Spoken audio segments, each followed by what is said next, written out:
What's up, KEG? Alam mo ba na umabot ng mahigit 100,000 ang na-invest ko sa Axie? At hanggang ngayon, hindi pa rin bumabalik ang puhunan ko. Kung ikaw ay nasa NFT gaming o crypto ngayon, pwedeng mangyari din sa'yo to. So tara, ikikwento ko lahat. Walang filter. Skeptical ako. 2021. Naririnig ko na ang Axie Infinity. Pre, kumikita dito kahit naglalaro lang. Siyempre, skeptical ako. Kasi isipin mo ha, laro tapos pera, parang scam pakinggan. Tiningnan ko ang presyo ng team noon. Grabe, ang mahal. Hindi ako bumili. At doon pa lang, may unang tanong na ako sa'yo. Kapag may opportunity, ano bang ginagawa mo? Overthink ka muna o risk agad? Ako? Overthink. Scholar Light, October 2021. Naging scholar ako. Isang team, term build. Tapos naging 4 na yung scholarship ko. Imagine mo yun, 4 na team. 7,000 pesos kada buwan. Para sa part-time, malaki na. Pero ito ang totoo. Hindi ko siya nilaro dahil masaya. Nilalaro ko siya dahil kailangan ko ng income. Red flag number 1. Kapag ang motivation mo ay pure income, kahit hindi mo na iniintindi ang risk, delikado ka na. First capital, first confidence. December of 2021. Bumaba yung kita ko pero nakaipon ako. 3,000 per sahod. Sabi ko, time na bumili ng sarili kong team.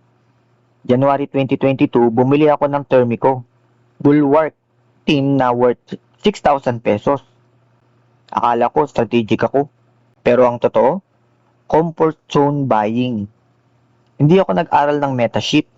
Hindi ako nagtanong kung sustainable ba ang economy. Bumili ako dahil yun ang nakasanayan ko. Tanong ko para sa'yo, bibili ka ba ng asset dahil familiar ka lang? Origin update and emotional shift. Lumabas ang Axie Origin. Na-reset ang earnings sa Classic. Parang biglang nag-iba yung laro. Nawalan ako ng gana. Pero hindi ako umalis. Bakit? Kasi naka-invest na ako. Classic sunk cost fallacy. Hindi dahil maganda pa ang fundamentals, kundi dahil ayokong tanggapin na mali ako. Ito ang isa sa pinakadelikadong mindset sa crypto. Token pace, the 100,000 peso decision. 2022. Dito na ako nadulas. Bumili ako ng SLP, AXS, RON. DCA daw, sabi ng influencers. Long term bro. Next bull run bro. Umabot ng 100,000 ang total investment ko. Evidence check tayo ha. SLP around 1 peso naging halos sentimo.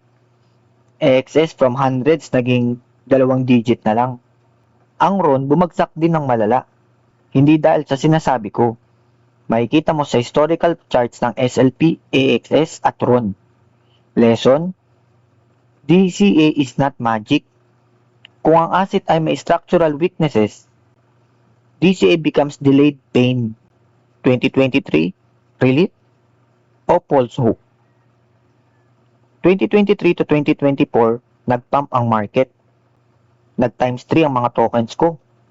Kumurot ako ng konting profit. Good move? Yes. Pero hindi enough. Dahil ang mindset ko pa rin noon, 2025 parabolic na yan. Expectation anchoring. Umasa ako sa cycle narrative. Hindi ako nag-set ng solid exit plan. Ito para sa'yo.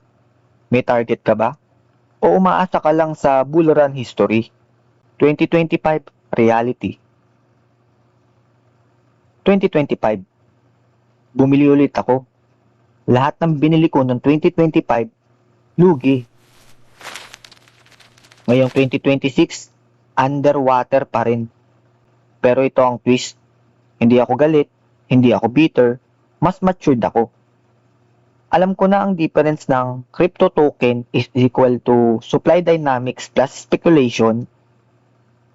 NFT is equals to utility plus liquidity risk plus player-based dependency. At dito, ako naging mas analytical. So ito yung mga mali ko. i-breakdown natin. Number 1, emotional investing. Number 2, comfort zone buying. Number 3, over-reliance sa influencer narrative. Number 4, walang structural exit plan. At last but not the least, number 5, confusing conviction with hope. Kung newbie ka, ito ang example. Kapag bumili ka ng token dahil trending siya at hindi mo alam saan galing ang demand, speculation lang yan. Kapag bumili ka ng NFT dahil mura na, pero walang players na bumibili, liquidity trap yan. Bakit hindi ako nag-quit? Hindi ako nag-quit. Pero hindi rin ako blind holder. Ngayon, may limit ako. May target allocation ako. May quantity goal ako. Pero hindi na ako all-in mentality. Accumulation ko ngayon sa Axis. Hindi dahil tataas agad, kundi dahil naiintindihan ko na ang mechanics. At malaki ang pagkakaiba nun. Para sa inyo, kung papasok ka sa NFT gaming ngayon, tanungin mo muna, sustainable ba ang tokenomics? May bagong players ba? May burn mechanism ba? May real demand ba beyond speculation? Kung wala kang sagot sa mga yan, hindi ka pa ready. Alam mo ba, noong peak ng Axie, ang daily active users umabot ng milyon. Ngayon, ang layo na. Market cycle doesn't guarantee project recovery. Personally, anong mga naging strength and weaknesses ko? Sa strength, hindi ako sumuko. Natuto ako sa market cycles, may disiplina na ako ngayon. Ang mga naging weaknesses ko naman, late ko na na-realize. Emotional attachment, overexposure sa iisang ecosystem. Kung magiging honest ako, hindi ko i-recommenda ang all-in sa isang NFT ecosystem. Diversification is survival. Hindi ako perfect investor. Hindi rin ako crypto genius.